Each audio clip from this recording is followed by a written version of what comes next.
सेवानिवृत्त है, जुड़ चुके हैं group captain V N Jha sir, पूर्व निदेशक है डीआरडीओ के, जुड़ चुके हैं। आप दोनों को गुड इवनिंग सर, और आप दोनों को प्रणाम मेरा। और आपसे मेरा यही सवाल है, पहले मैं जाना चाहूंगी मेजर जनरल साहब आपके पास। सर, भारत की जो नई पहचान है, जो नई यहां पर गाथा लिखी जा रही है, कितना अहम है, और पाकिस्तान और बीजिंग के होश उड़ाने में कितना सक्षम है अब Bharat? Sir. Good evening Srishti, thank you very much for inviting me. जी। देखिए, ये जो सब कुछ हो रहा है वो इसलिए हो रहा है कि आज की तारीख में जो युद्ध चल रहे हैं, जिसमें यूक्रेन और रशिया का युद्ध है, मिडिल ईस्ट का है, और रिसेंटली हमने जो सिंदूर का ऑपरेशन किया था, हम्म। उन सबसे सबक लेते हुए जो टैक्टिस है, टेक्नोलॉजी है, उसको चेंज किया जा रहा है। और चेंज करने में जो टेक्नोलॉजी ड्रिवन जो है वो हमको डिफेंस बनाना पड़ेगा। जी। डिफेंस बनाने के लिए ये सब कुछ हुआ है। जो 52,000 करोड़ रुपए का सैंक्शन दिया है गवर्नमेंट ने, और डिफेंस एक्विजिशन काउंसिल ने इसको माना है, तो इसमें जो खासकर बात ये होती है कि आज की तारीख में एयर डिफेंस बहुत इंपॉर्टेंट होता है। एयर डिफेंस, आप ये देखिए कि जब तक कितनी भी मारक क्षमता किसी की कंट्री हो हम्म। और उसके ऊपर डिफेंस ना रहे, तो दूसरा कंट्री उसके अंदर में नस्ते नाबूद कर देता है। जैसे कि आपने देखा ईरान के अंदर में 28 फरवरी को अमेरिका और इसराइल ने जो अटैक किया था, तो उनके पास कोई डिफेंस सिस्टम नहीं था, और अपनी इच्छा के अनुसार जहां भी चाहा ईरान के ऊपर हमला किया हम्म। अमेरिका और इसराइल ने। इसी प्रकार से आप देखिएगा कि जो यूक्रेन के पास डिफेंस सिस्टम कमजोर है, और वो भी अटैक कर रहा है। अटैक उसके ऊपर भी हो रहे हैं हम्म। रशिया से। हालांकि रशिया का डिफेंस सिस्टम भी अभी काफी हद तक जो वो कमजोर हो रहा है, और जिसमें ड्रोन का बहुत एक अहम हिस्सा माना जाता है, क्योंकि ड्रोन को डिटेक्ट करना और न्यूट्रलाइज करना, इंटरसेप्ट करना बहुत मुश्किल हो जाता है।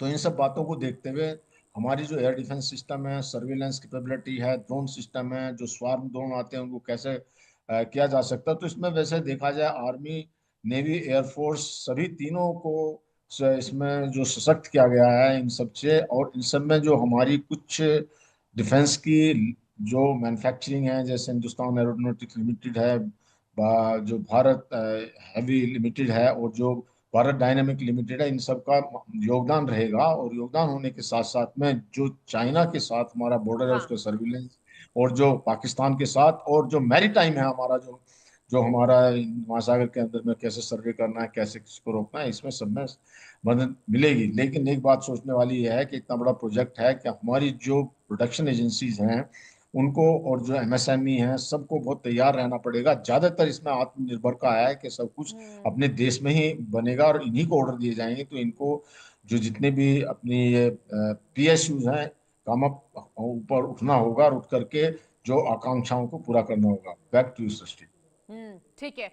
वीएन झा सर, मेरा सवाल अब आपसे होगा सर, आपकी बारी आ जाती है। आपसे मैं यही पूछना चाहूंगी कि ये जो 52,000 करोड़ का प्रोजेक्ट है, नया मिशन है, विजन है सरकार का, ये कितना ज्यादा मजबूती देगी? कौन से वो मोर्चे हैं जो बिल्कुल अलग दिशा में यहां पर हमें दिखते हैं?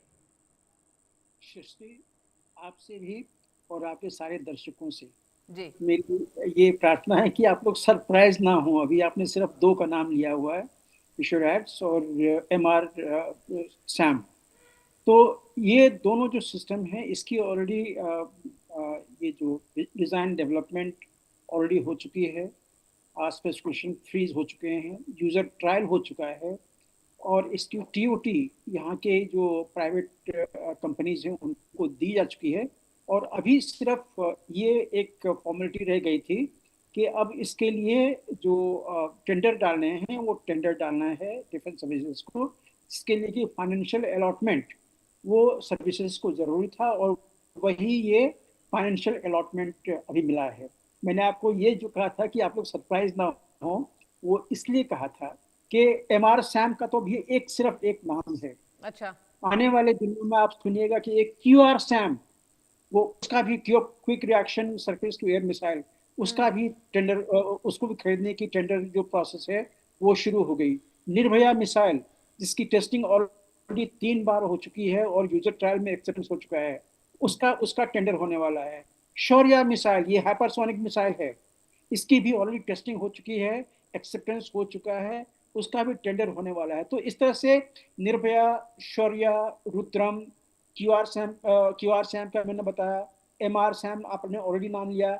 इसके अलावे अग्नि प्राइम, ये इसके भी यूजर ट्रायल हो चुकी है, इसके लिए भी टेंडर जानी है। प्रलय मिसाइल, जिसकी की मारक क्षमता लगभग 500 किलोमीटर तक है, और हम्म। ये न्यूक्लियर कैपेबल मिसाइल है, 1000 kg तक का वॉरहेड लेके जा सकता है। और अग्नि ओके। 5 का तो बहुत चर्चा आपके चैनल पे कर चुके हैं। तो अभी इन सारे मिसाइल्स को सर्विस में इंट्रोडक्शन करने के लिए, इंट्रोड्यूस करने के लिए, सर्विस को आम करने के लिए, ये सब अभी होने बाकी हैं। तो ये जो अभी छोटा सा, मतलब जितने 33,000 करोड़ प्लस विश्वरैट्स, तो इसके लिए जो अभी पैसे मिले हैं, ये टेंडर प्रोसेस शुरू होगी, और फिर उसके बाद ये एक्विजिशन टीओटी होल्डर से वो होगी। तो ये सारे के सारे जो भी मैंने नाम लिए हुए हैं, ये सारे इंडिजिनस हैं। सबों के कई ट्रायल्स हो चुके हैं।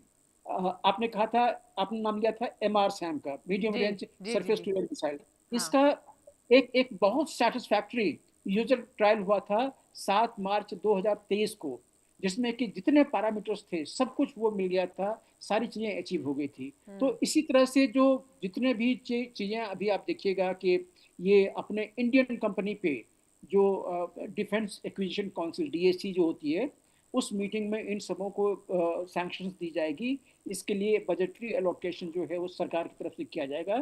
तो सरकार की तरफ से जब बजटरी एलोकेशन हो जाएगा, फिर वो डिफेंस एक्विजिशन काउंसिल जो है कितने स्क्वाड्रन इन मिसाइल्स के खरीदने हैं, उसका वो सैंक्शन देती है। और इस तरह से ये एक्विजिशन जो हैं अभी शुरू होंगे। आपने ऑलरेडी ये जान लिया होगा कि अग्नि 2, अग्नि 3 जी ऑलरेडी बिल्कुल। इंट्रोड्यूस हो हम्म। चुका है।